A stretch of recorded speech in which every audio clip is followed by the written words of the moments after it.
Bom dia, boa noite ou boa tarde, dependendo da hora que você está assistindo aqui esse nosso papo reto aqui no Manual do Brasil.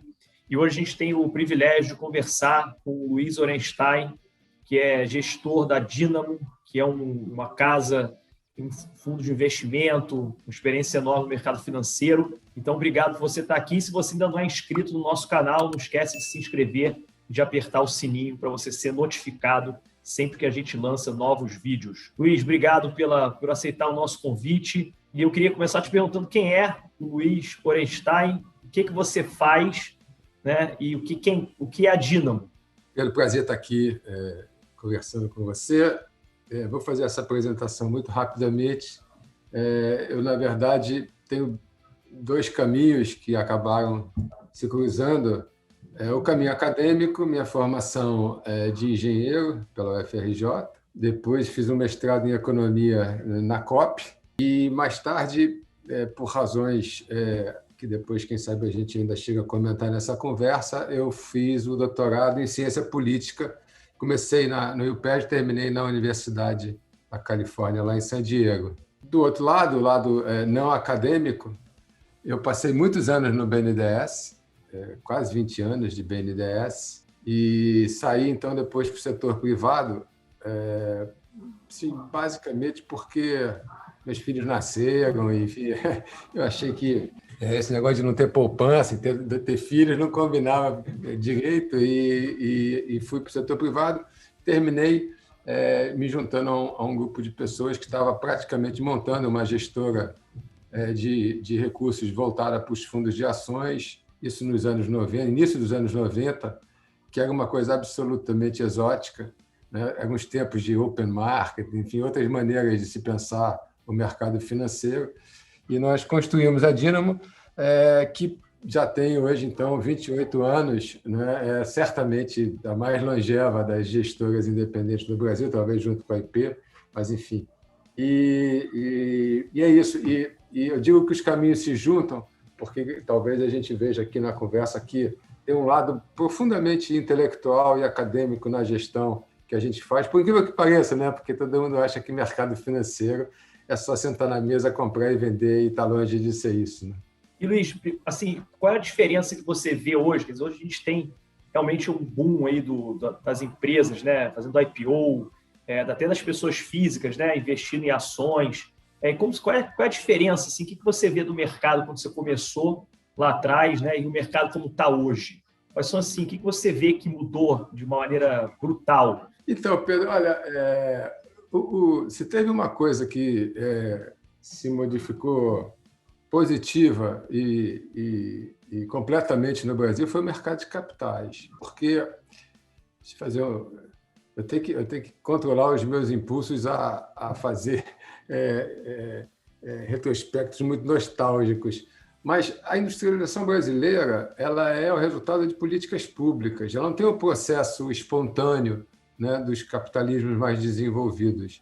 Ali nos anos 70, acontece uma coisa muito curiosa, né?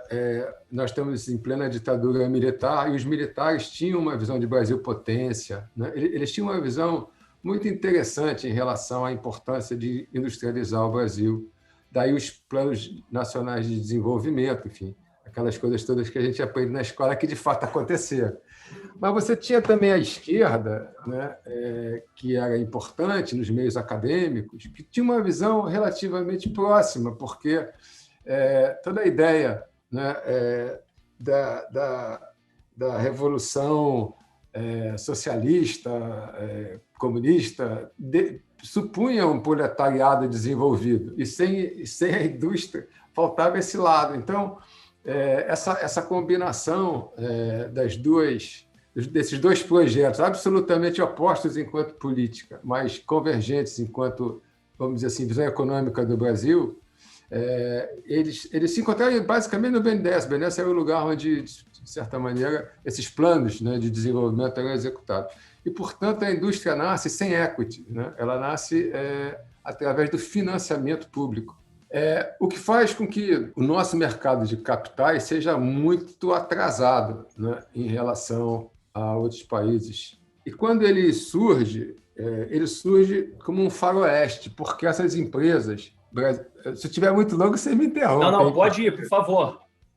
Essas empresas que foram formadas através do financiamento público, né, e todo mundo se lembra dessas companhias, elas eram empresas de dono, porque o empresário tinha uma quantidade relativamente pequena de capital, mas era hiper alavancado pelo empréstimo público. Para você ter uma ideia, eu tenho que chegar na questão da gestão do comandante. Enfim, para você ter uma ideia, o polo petroquímico brasileiro, né, um elemento muito importante da nossa industrialização, ele era assim, ele tinha 80% de financiamento público do BNDES, 20% do empresário privado. Esses 20% tinham um terço via tecnologia do empresário estrangeiro, né, da empresa estrangeira, um terço vinha da Petroquisa, que era o Estado, e o terço do empresário nacional, porque com esses 3/3 você tinha uma empresa nacional, Petroquisa e o empresário privado, e privada, porque tinha o empresário privado e a empresa estrangeira. Esse terço era até 80%, a participação no capital do empresário privado era financiado pelo BNDES. Né? Então, se você faz as contas, né, era uma quantidade brutal de recursos públicos. Uma vez que as empresas começavam a pagar esses empréstimos, então elas iam para o mercado de capitais, muito raramente, mas como empresas de dono, né? E não como corporações, né? Não como sociedades. E portanto, acontecia uma coisa muito estudada, né, academicamente, especialmente lá para trás, que era o tunneling, as várias formas com que o controlador se apropriava, né, do excedente gerado na companhia, expropriando o minoritário. Então, os anos 90, 80, 90, especialmente os anos 90, tem luta de classes no mercado de capitais, né? Quando você investia numa companhia como acionista minoritário, só que você não via dividendo, o empresário muitas vezes botava suas contas pessoais dentro da companhia, enfim, tinha uns malabarismos, né, enormes. Então, essa primeira fase foi uma fase de muita militância, de muita batalha. Qual é a grande mudança, né? É que, com o próprio desenvolvimento capitalista brasileiro, né, as empresas foram precisando se capitalizar, foram precisando... os recursos, o Estado começou a ter limitações, né, o próprio BNDES passou a ter muito menos recursos vis-à-vis as necessidades, né, das companhias, e só restou o mercado de capitais. E aí começa a fase da nova lei das sociedades anônimas. Nossa lei é muito boa, né? Surge um novo mercado, a BMF, né? Cria os mercados de governança muito avançada, novo mercado, enfim.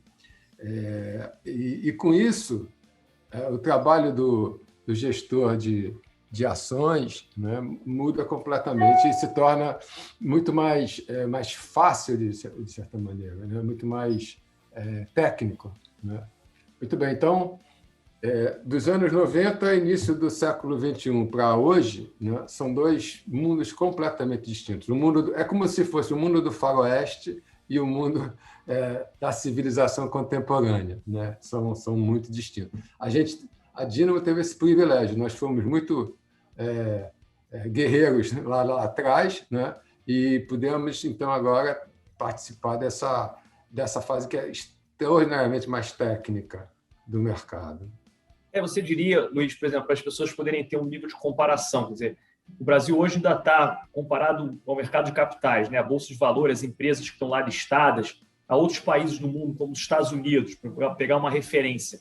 A gente ainda está o quanto atrás, assim, do ponto de vista de legislação, na sua opinião, e do ponto de vista de aderência dessas empresas e das pessoas físicas, né? Que eu acho que hoje, talvez no Brasil hoje tem um crescimento absurdo de pessoas que estão procurando, estão investindo, estão indo atrás de informação no mercado de capitais. Como é que você vê?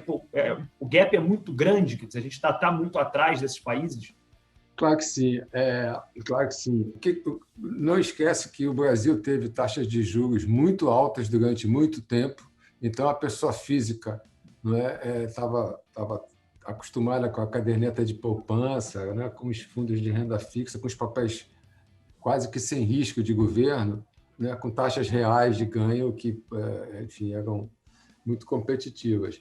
Quando isso começou a mudar mais recentemente, né, você teve um impacto enorme na Bolsa com a vinda da pessoa física. Mas assim, a diferença entre o mercado brasileiro e o mercado americano, por exemplo, ainda é imensa. E por que isso? Porque existe um processo natural que começa no século passado, no início do século passado lá, que são os grandes empreendimentos, especialmente ferroviários, siderúrgicos, a indústria pesada americana. A indústria pesada americana, como de todos os países desenvolvidos, ela vai do pesado para o leve. A gente, como é uma industrialização tardia, a gente começa do leve para o pesado. E essa indústria pesada era intensiva em capital, ela demandava uma quantidade enorme. Então, você só encontra... Os bancos não eram capazes de fazer esse financiamento de longo prazo nesses valores. Então, você precisa do mercado. E conforme esses mercados vão ficando congestionados do ponto de vista de investidores, muito arbitrados, porque todo mundo vai num conjunto pequeno de empresas, isso vai evoluindo no sentido que hoje a gente vê... Estou fazendo grandes saltos, né, Pedro? Hoje em dia, o sujeito está fazendo um MBA em Stanford ou em Harvard, ou está fazendo um engenheiro na escola de engenharia dessas universidades, tem uma ideia, ele consegue imediatamente funding, seed money, para desenvolver suas empresas. Então, isso é a transição da empresa, da faixa muito arbitrária do mercado, para onde você tinha maior risco e maior retorno, né? Depois das blue chips, o small cap, o medium cap, small cap, empresa privada, pre-IPO, startup, ideia, né? E esse percurso que eles já tiveram, a gente aqui fez tudo mais ou menos ao mesmo tempo, né? Então, só agora, se você perguntar aqui no Brasil, essa parte dos private equities e da startups está começando, essa é a questão de 2 anos para cá. 3 anos para cá é muito recente, muito recente. Ainda tem tudo para crescer e para se ampliar.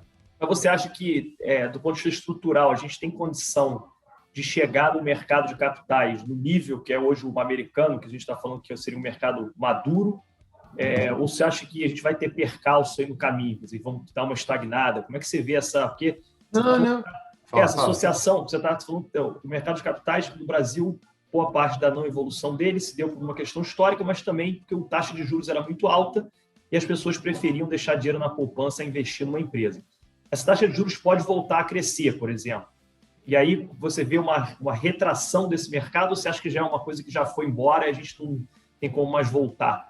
Não, eu acho que não volta mais, não, mesmo porque... Eu vou te explicar por quê, quer dizer, explicar quem sou eu, mas eu vou te dar fazer uma sugestão aqui de cenário. Durante muito tempo, especialmente na época da inflação, o mercado financeiro tinha uma tarefa muito fácil, né, que era apostar contra o Estado, né?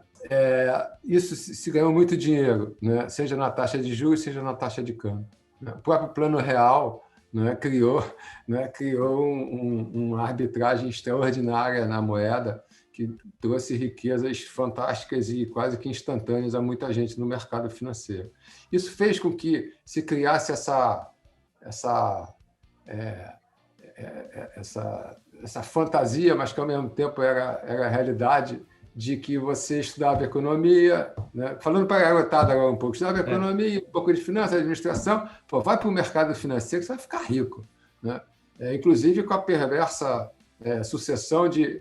Todo mundo sabia que o mercado financeiro tinha que trabalhar muito, que tem aquela coisa de bite the bullet, cutthroat competition, aquela coisa bloody, né? Mas você vai lá, você vai ficar trabalhar que nem um maluco, mas você vai ganhar dinheiro para poder parar de trabalhar, né? Wall Street, né? Tipo o Gordon Gekko, né? Que é uma equação muito perversa do ponto de vista existencial. Trabalhar para ganhar dinheiro para parar de trabalhar. Trabalhar é uma coisa muito boa. É uma inserção social e existencial importante. Mas a verdade é que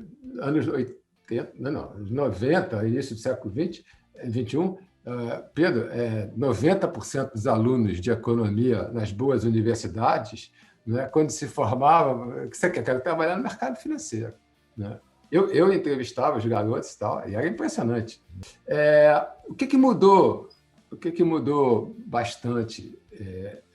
Primeiro, a renovação, a transformação tecnológica criou a possibilidade, via internet e tudo que veio junto, de empreender a baixíssimo custo. Se você saísse, se você, garoto, quisesse fazer uma empresa de bens de capital, de insumos básicos, de petroquímica, de meios de consumo, enfim, era uma esquizofrenia, uma maluquice, porque a quantidade de capital que você precisava, né, supunha uma riqueza prévia que você não tinha. Com a internet, você começou a ter essas ondas de empreendedores, né, que começavam do nada. O cara tinha uma ideia, vou fazer aqui um site de venda de não sei o que, de repente o sujeito já tinha não sei quantos clientes e vendia por 10 milhões para não sei quem. Então, a ideia de riqueza migrou do mercado propriamente financeiro para o empreendedorismo. Né? E hoje você pega a garotada que está se formando, e ainda bem, a grande maioria, né, quer, assim, o impulso é trabalhar em startups, em empresas novas, em empreender, né? Juntar uns amigos, fazer uma coisa bacana, que é muito mais saudável. E o mercado financeiro se torna muito mais difícil, né? Obviamente, muito mais congestionado. E hoje já não se vai para o mercado financeiro ganhar dinheiro como se pensava antigamente. Em compensação, você tem uma quantidade enorme de gente empreendendo e, portanto, como esses empreendimentos não são financiados no setor público, são financiados no mercado de capitais, o mercado ele está muito espesso, ele está muito denso, ele está com substância. Então, eu acho que os movimentos da taxa de juros, evidentemente, vão afetar o preço das ações, mas não a quantidade de empresas que estão se lançando no mercado, porque depois que você começa uma startup, você quer chegar no mercado de capitais, né? No IPO, no famoso IPO, onde você, aí sim, dá um grande salto, né, nas suas possibilidades de se capitalizar. Então, acho que é irreversível. E você aí, Luiz, na Dínamo, como é que você, hoje, né, como é que é esse processo de vocês de analisar uma ação, de analisar uma empresa? Como é que vocês fazem essa análise? É um time que se junta e começa a olhar aquele setor, aquele determinado papel? Qual é o grau de dificuldade disso? Né? Que às vezes a gente também vê as pessoas querendo investir em ação elas mesmas, né?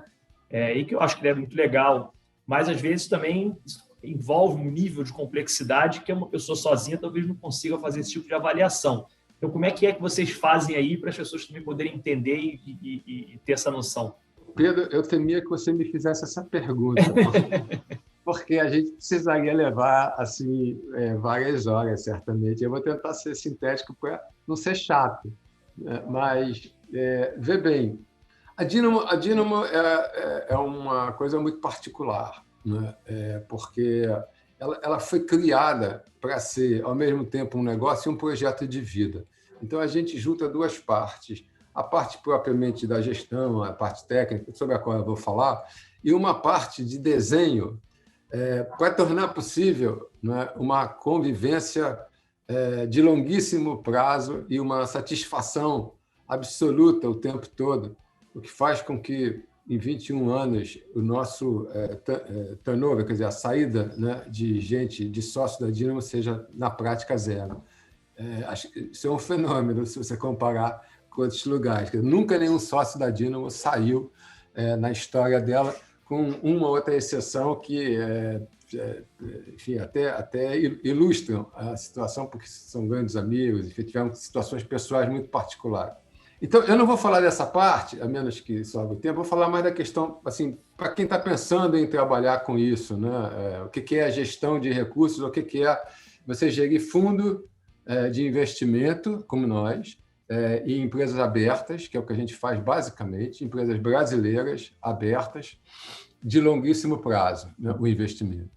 Bom, é lógico que eu sou entusiasmado com isso, porque eu adoro E você vai ver como, assim, ao contrário do que se pensa, tem um conteúdo intelectual de muita grandeza do que a gente faz. O que significa você tomar a decisão de investir numa determinada companhia? Você passa por 4 etapas. A primeira etapa, eu chamo a etapa dos números, que é, de certa maneira, o que se aprende na escola, né? É você pegar os balanços da companhia, as projeções que estão disponíveis no mercado, é você estudar, fazer comparação desses índices com outros índices, enfim, é você pegar toda a numerologia, né, possível em torno daquela empresa.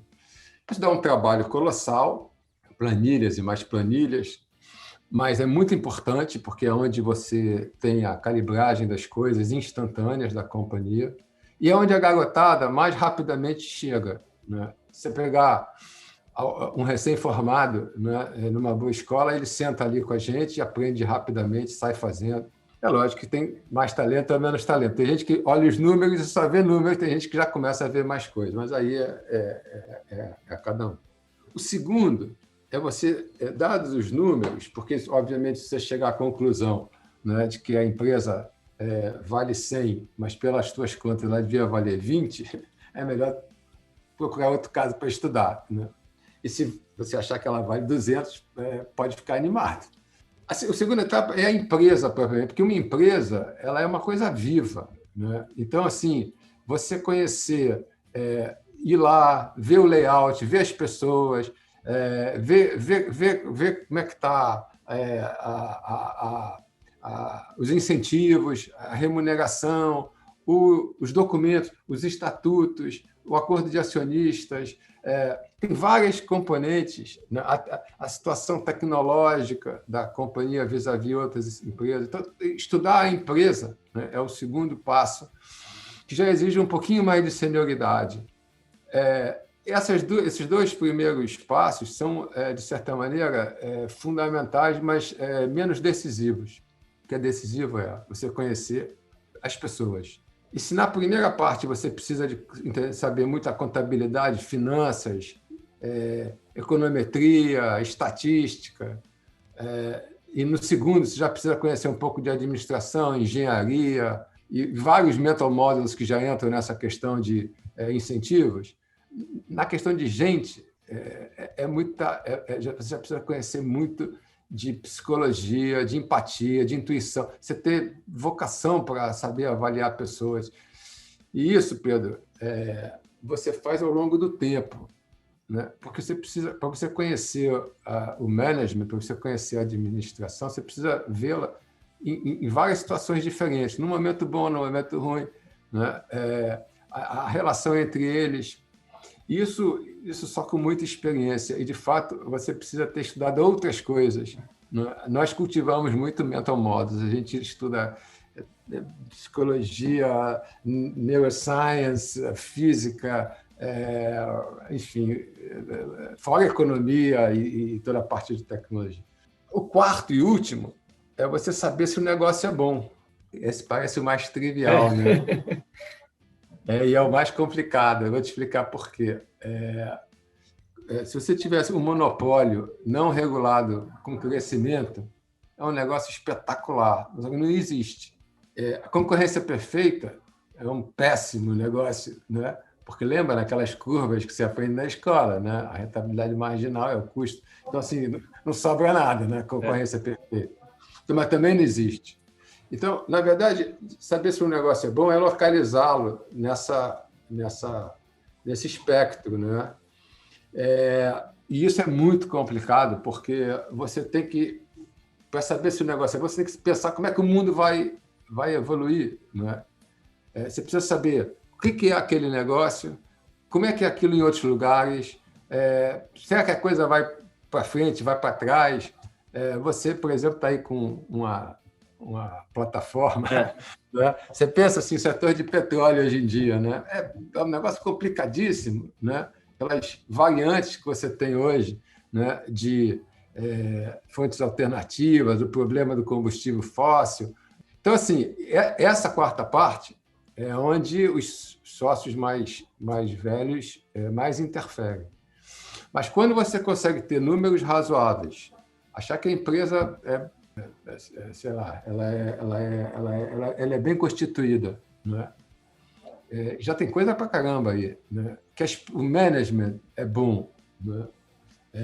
E o negócio é interessante, aí a gente investe, não é? Fica 15, 20 anos feliz da vida, né? Só acompanhando e tal.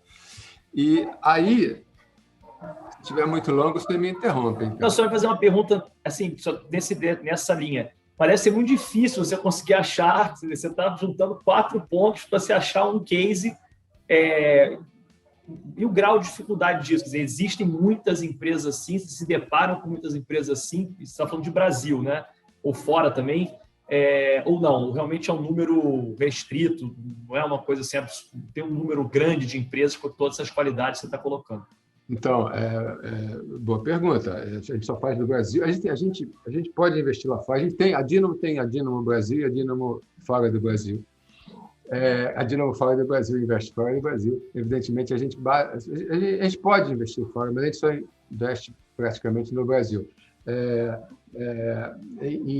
Nos anos 90, tinham poucas empresas, muito poucas empresas. Hoje em dia, já tem um número suficientemente grande para você poder montar uma carteira. Não não sei se vale a pena ficar nomeando companhias, mas... Não pode falar. Então, eu vou te dar alguns exemplos, mas deixa eu dizer o seguinte, paralelo a isso que eu te falei, de como é que você vai montando, é lógico que quando você encontra isso, você encontrou uma empresa para ficar 15, 20 anos. Enfim, às vezes você encontra um bom negócio com pessoas não tão boas, ou com números, ou já é muito caro, e aí você monta posições talvez para um prazo mais curto, não é? Dependendo do que for acontecer. Na verdade, quando você tem uma sensação de que está tudo mais ou menos razoável, como as empresas abertas são negociadas em bolsa, e como o fundo já é grande, a gente não entra em empresa muito pequena mais, porque não consegue, você vai comprando, sabe? Você se torna acionista e aí vai confirmando ou desconfirmando as suas teses, né? Então, hoje, ainda bem, a gente já tem algumas companhias na carteira que são claramente companhias que têm todos esses atributos. Mas, para você entender assim mais perfeitamente o pessoal, eu quis mostrar assim, esse trabalho aqui é um trabalho interessantíssimo. Não é à toa que todo mundo fica lá feliz, pilhado. O ambiente é muito bacana e existem 4 papéis, né, dentro de uma gestora.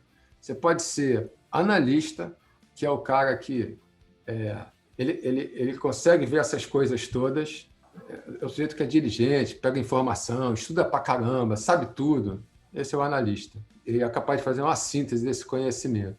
O investidor, que é outro, assim, é um talento a mais, que é olhando para isso, dizer assim, então aqui eu quero ter 10%, eu quero ter X% do meu fundo nesse negócio, eu quero investir, ou quero desinvestir, né? Então, é o sujeito que consegue partir do conhecimento para a ação no sentido de agir, não ação no sentido da... Você tem o acionista, na medida em que você entra numa companhia, você passa a ser sócio da companhia.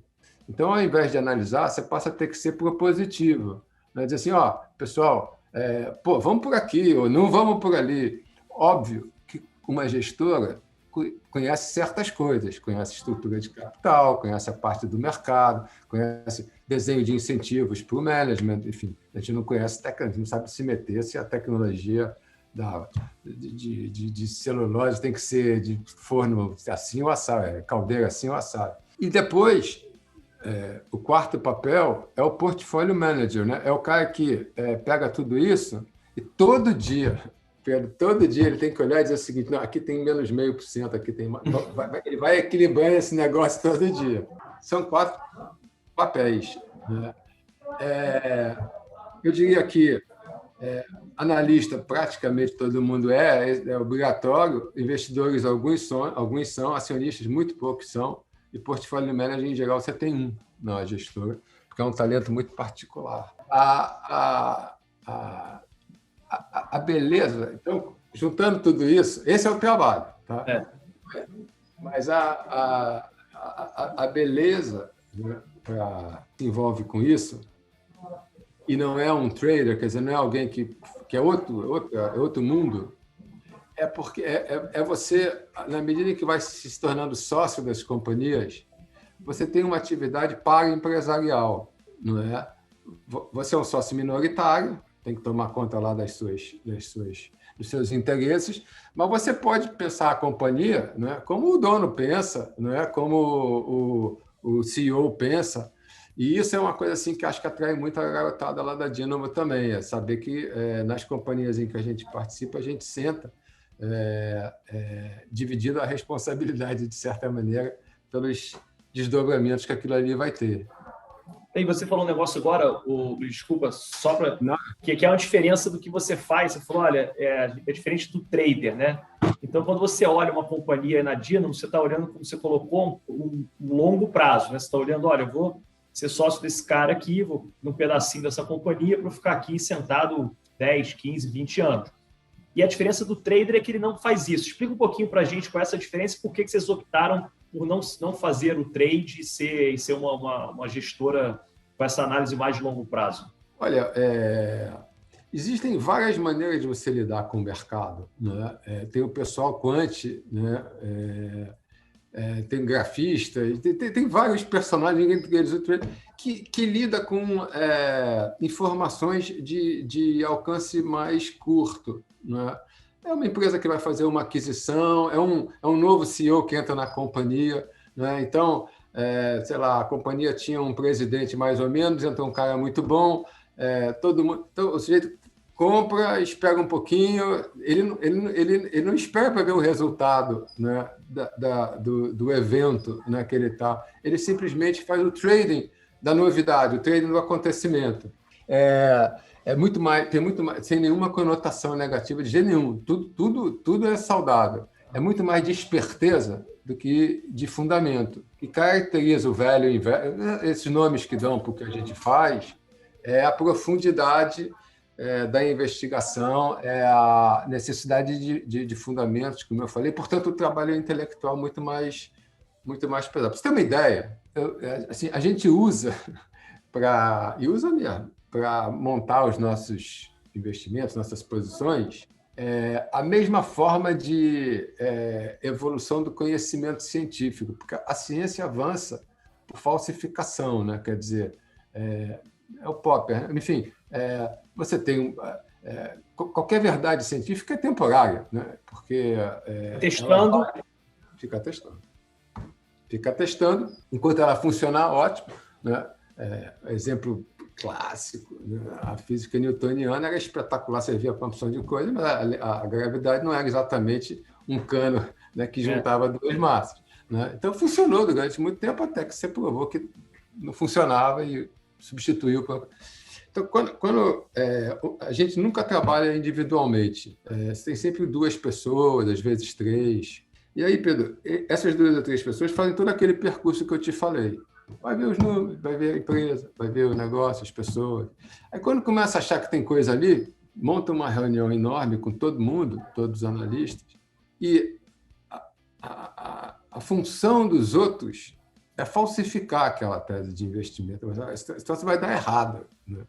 E vai dar errado por causa disso, por causa daquilo. E cabe a quem está defendendo mostrar que tem defesas para aqueles defeitos, né? Então, essa constante falsificação do que a gente está fazendo é uma disciplina muito peculiar, porque você precisa de uma certa percepção de ação coletiva e não ação individual, né? Porque, senão, eu não quero que a tua ideia seja boa, porque, senão, a minha vai ser pior, né? Então, essa atividade de o exercício financeiro e vou chamar de intelectual, de criar uma tese de investimento, submeter a falsificação, né, ao teste, né, de um monte de gente olhando, querendo mostrar que aquela é uma má ideia. As que sobrevivem estão muito sólidas, né, estão muito robustas. E é assim que a gente... Então, assim, esse é o dia a dia, né? Que é muito bacana. Agora, para você ter um ambiente assim, aí é outro capítulo, de talvez uma outra conversa, de como é que você faz para criar um ambiente onde isso é possível, né? Que é o contrário do que se pensa no mercado financeiro, um quer matar o outro, não sei o quê. Você sabe que eu conheço a Dínamo assim, de ler coisas, né, Luiz? E eu leio muito as cartas que vocês publicam. Até vou convidar quem tiver curiosidade a entrar no site da Dínamo, tem acho que cento e tantas cartas, 109, se não me falha a memória, acho que foi a última, que falam sobre o que está acontecendo no mundo. Assim, tem muito a ver com o que você está contando aqui, eu acho que sobre as teses, né? E aí, minha pergunta para você, eu que sou curioso das cartas, como é que vocês escrevem essas cartas? É uma pessoa, é feita a 4, 5 mãos? Como é que é? Porque são cartas muito legais. Me lembra muito cartas de outros fundos que são famosos aí, americanos e tal, que escrevem essas cartas. Eu acho que para quem quer aprender e quem quer ter um pouquinho da visão do mercado financeiro, acho que é um começo legal assim de acompanhar, né, essas publicações que vocês fazem. E como é que é esse processo de escrita dessas cartas, que são excelentes, por sinal? Então, Pedro, essas cartas, elas estão na terceira geração. A Dínamo está na terceira geração. Ela teve uma primeira geração, da qual eu, infelizmente, participo, porque queria estar eu agora começando. Teve uma segunda e estamos na terceira, que é a garotada de 30 anos e tal. E ela já teve, enfim, como eu te disse, dois escribas, agora estamos no terceiro. E elas são assim, tem um grupo pequeno que gosta, né? E a gente, por isso tudo que eu estava falando, né? Você vê, a gente está, sei lá, com alguns poucos minutos de conversa, mas se você pensar bem, a gente já se espalhou por tantos campos diferentes de conhecimento que, de fato, acontecem no nosso trabalho de todo dia, né? Tudo isso que eu estou falando acontece todo dia. Então, a gente vai encontrando temas e questões que, às vezes, a gente para e fala assim, pô, aqui tem uma coisa que a gente devia estudar, né? Por exemplo, complexidade foi um negócio que pegou muitas cartas. E complexidade é uma coisa que tem muito a ver com o Instituto Santa Fé, lá nos Estados Unidos, que é um super instituto de prêmios Nobel interdisciplinar e tal. Aí a gente, é lógico que isso é um exagero, mas a gente gosta de exagero. A gente se inscreve, vai lá, começa a participar dos seminários e tal, aprende tudo sobre complexidade. É um exagero porque, de um tempão que a gente gasta com isso, a gente aproveita um pouquinho. Mas a gente já está numa fase do mercado que é que nem natação, assim, fração de segundo faz diferença. Então, a gente vai colecionando esses temas e a gente programa as cartas, né? Então, por exemplo, nesse momento, a gente tem as cartas, são 4 por ano, né? Daí as 109, se multiplicar por 28, dá o número da carta que a gente está certinho. Então, a gente tem as 4 cartas do ano sempre já programadas, com os temas. De vez em quando, a gente faz uma carta específica, né, de uma companhia, quando a gente acha que tem alguma relevância.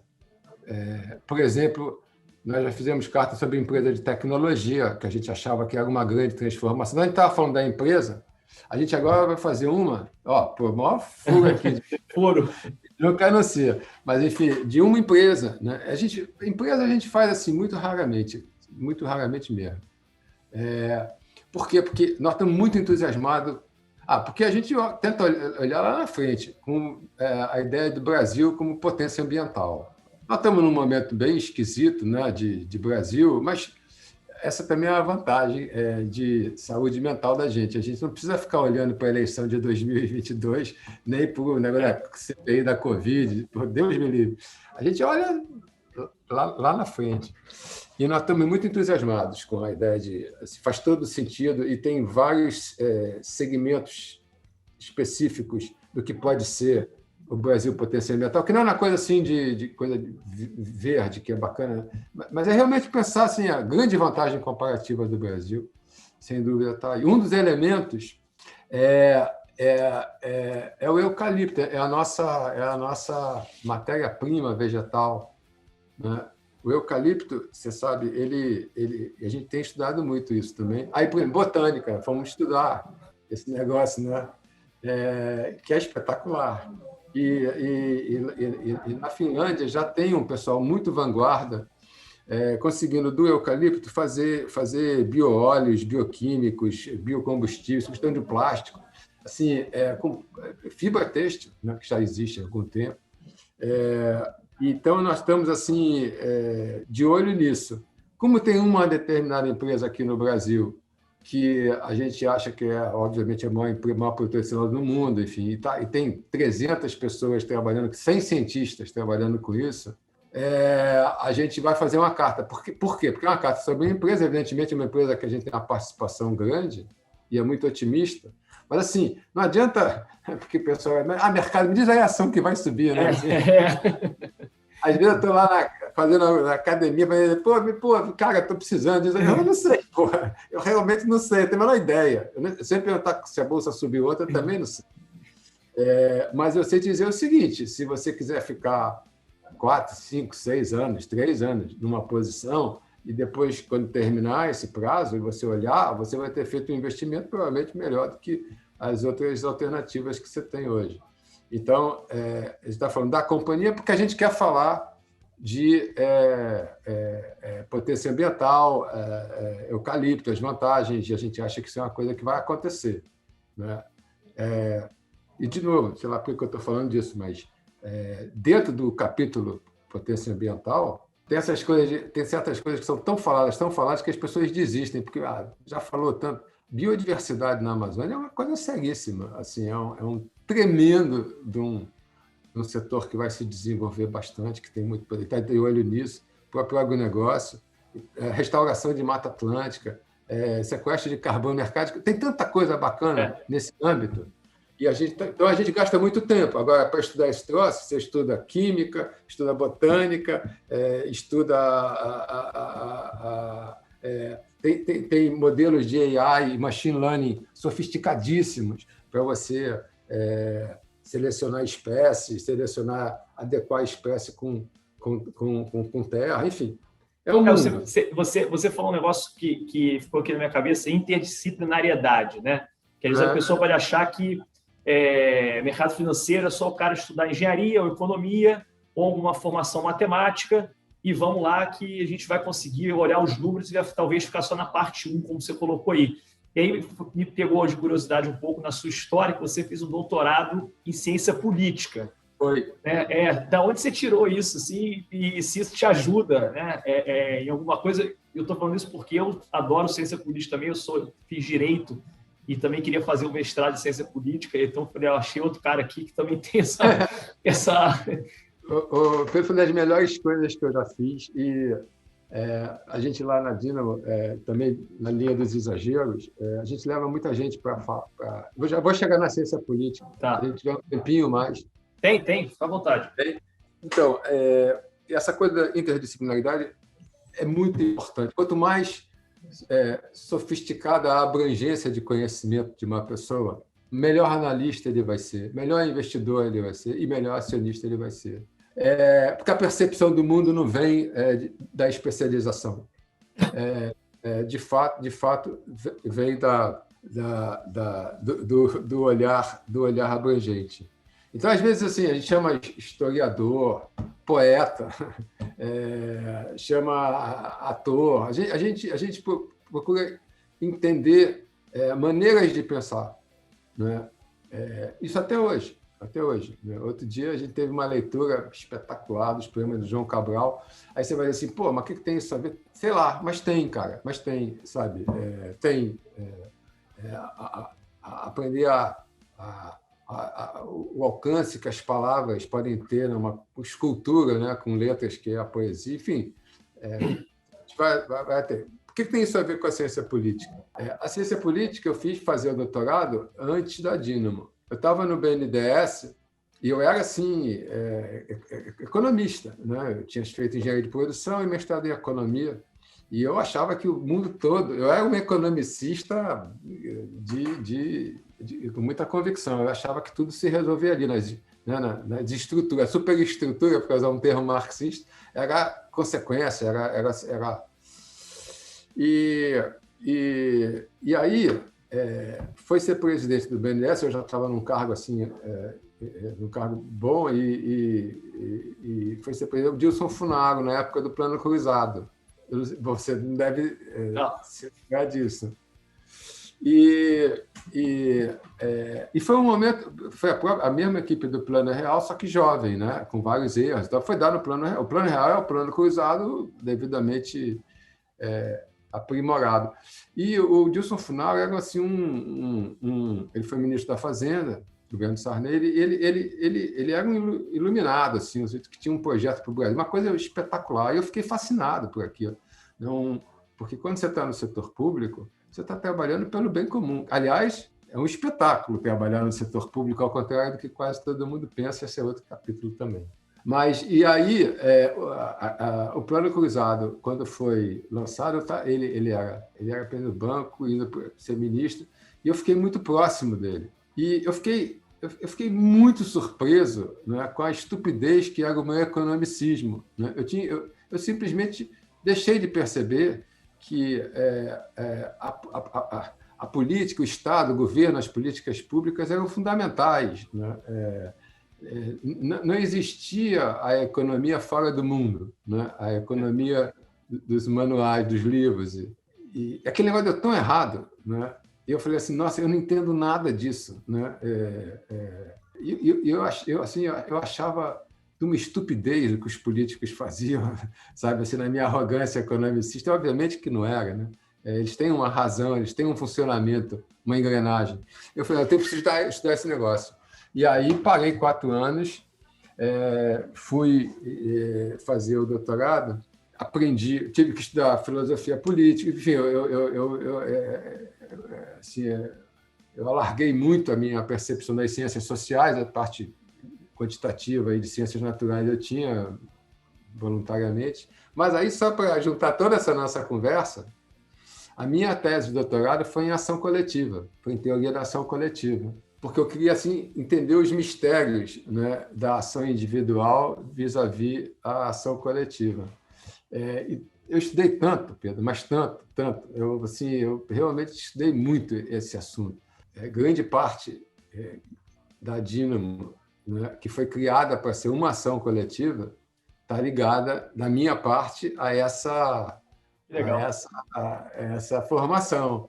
Então, eu acho que a ciência política é um conhecimento extraordinariamente importante para você se situar no mundo. Né? Porque lembra o seguinte, a economia é do século XVIII. Né? A ciência política Aristóteles... Isso que eu ia falar, talvez Platão, exatamente. 400 antes de Cristo. Né? Então, na verdade, o economista ele fica numa faixa relativamente estreita, né, da história humana. A ciência política te obriga a entender muito mais coisa, a ser muito mais inteligente na história, na nossa história. Isso, para você ver, eu não sabia. Eu fui fazer ciência política para continuar no governo. Eu gostava de trabalhar no setor público. Mas aí saí e fui aproveitar isso, veja lá onde, né? Numa gestora de recursos. Para você ver o que você falou, né? Como é que essa interdisciplinariedade ela é importante, né? Que às vezes a resposta está numa coisa que você não está vendo, ou está numa coisa muito mais acima do que você pode imaginar, né? Não só no número ou no balanço daquela empresa, né? A resposta pode estar em outros lugares, sei lá, talvez até na filosofia, na própria poesia, como você falou, a gente às vezes fica preso em determinados lugares e quando não abre a cabeça não consegue olhar e enxergar aquela coisa além, né? Além da planilha, além do Excel, além do número. Luiz, foi um prazer aqui para mim. Falar uma coisinha para você, Rafa. Fala, lógico. A gente termina. Eu falo para a garotada assim, que o impulso mais importante para mim quando a gente vai conversar com um garoto novo para entrar, é a curiosidade. A curiosidade é fundamental para a escolha profissional. Né? Assim, eu tenho 2 filhos, os 2 aprenderam muito que o caminho que você deve seguir profissionalmente é aquele que se relaciona à sua curiosidade, né? A sua curiosidade. Ela tem que estar voltada para alguma coisa, porque a curiosidade faz você ir longe no conhecimento, né? Ela te mobiliza o tempo todo, né? É uma tristeza quando você vê alguém que queria ser pianista, né? Ou queria ser ator, ou queria ser jogador de tênis, né? Mas que foi trabalhar no mercado, numa gestora, porque achou que é um equívoco, né? Você tem que ser realmente conduzido pela sua curiosidade, e isso assim, a gente tenta desenvolver ao máximo lá na Dínamo, e eu acho que você tem meu voto entusiástico para o seu doutorado em ciência política. Eu acho que o que a gente tenta fazer aqui, né, o Luiz, também é um pouco isso, é desenvolver essa curiosidade de temas que as pessoas às vezes desconhecem, né, que seguem a gente aqui do YouTube. E temos, às vezes, que tem muito de ciência política, tá? Que eu acho que é uma coisa que despertou isso no brasileiro, e talvez nos últimos tempos, né? Um interesse por termos, né? O que é o socialismo, o que é o capitalismo, o que faz economia, quer dizer, essas coisas que foram despertadas aí, que a gente tenta simplificar um pouquinho e levar para as pessoas. Eu queria te fazer uma última pergunta que muita gente me cobra aqui, que é o seguinte: que conselho você daria para alguém que está começando? Acho que você já deu vários, mas assim, a curiosidade eu achei muito legal, talvez mais específico, e um livro que você indica para as pessoas que querem se aprofundar mais nisso, ou até em outro assunto, um livro que tenha marcado a sua vida, uma coisa que você esteja lendo agora, para indicar aqui para a galera que está ouvindo a gente. Pô, eu devia ter me preparado. Mas, eu tenho aqui um monte, né? Eu estou vendo, tem uma coleção aí. Então, olha, assim, porra, Pedro, essas novas gerações, elas têm que ter cuidado com os conselhos que a gente dá, porque a gente e as gerações anteriores vivia 60 anos, 70 anos. Essa geração vai viver 120, 130. Essa garotada que hoje tem 20, provavelmente vai trabalhar até os 90, saudavelmente.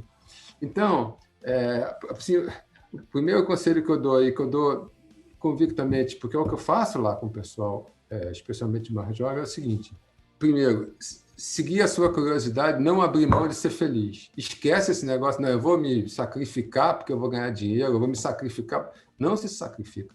Tenta seguir aquilo que te deixa bem na vida, do ponto de vista profissional. E experimenta, porque como a vida se tornou muito longa, você aos 40, aos 50, você pode recomeçar, você pode fazer uma coisa nova. A gente não podia, mas esse pessoal pode. Então, assim, não se acomodar. Seguir a sua curiosidade quando dá errado, né? Ter a coragem de abandonar o que está fazendo para tentar uma coisa. Tem um diretor de teatro importante, Peter Brooks, que diz o seguinte, que você só experimenta a verdadeira liberdade na renúncia. Você só sente de fato. É quando você... Sabe aquele trabalho que você não está gostando, mas você não tem coragem, você vai lá, mas hoje eu vou sair. Ou um namorado ou namorada que você já não gosta mais, mas está ali, você chega, desculpe, mas... Quando você renuncia, que você sente tem a verdadeira sensação de liberdade. Então, curiosidade e coragem, né, de encontrar aquilo que te dá prazer e satisfação, acho que é o melhor conselho que eu posso dar. E quanto à sugestão de leitura... Além das cartas, né? Além das cartas da Dínamo, que eu... Olha só, primeiro, que acho assim, é fundamental ler ficção. Se não poesia, porque talvez já seja longe demais, é fundamental ler ficção, porque a ficção estimula a sua imaginação. A pessoa que consegue, lendo um livro de ficção, né, se transportar visualmente para aquilo que está sendo contado, né, está desenvolvendo uma das coisas mais formidáveis, que é a imaginação, que é o que te dá insights, que é o que te dá criatividade. Então, ficção. Não, ficção te dá informação, né? Não te dá isso, mas te dá informação. E, obviamente, tem os clássicos, enfim, mas tem um economista que, na verdade, é uma cientista política também, uma pensadora, que é a Mariana Mazzucato, nova, recente, que tem feito trabalhos maravilhosos sobre tudo isso que a gente estava falando, de democracia, capitalismo, que eu que eu certamente sugeriria para o pessoal. Quem quiser ler sobre isso que a gente estava falando, mais de gestão, não sei o quê, a minha sugestão é muito fácil. Entra no site, todas as cartas a gente faz indicação de leitura. Né? Legal, tem razão. Então tem lá, sei lá, uns 20, 30 livros já. E a gente não indica assim, indica por indicar, não. Tem uma seleção. Então é muito mais fácil ir lá ver os livros que estão lá. Está lá em biblioteca, né? Então, assim, ficção, um pouco de pensamento. Eu acho que a Mariana Mazzucato tem uma boa... enfim, tem uma coisa também de ser uma mulher, é legal ver. A gente gosta dessa coisa identitária, assim, de diversidade. E a bibliografia que está no site da Dina. Pronto. Legal. Luiz, muito obrigado. Foi um prazer falar com você aqui. A gente está aqui também de portas abertas quando você precisar. Obrigado para você que ficou aqui com a gente até o final. Deixa aqui o seu comentário, o seu like e a sua opinião. E até o próximo Papo Reto. Obrigado.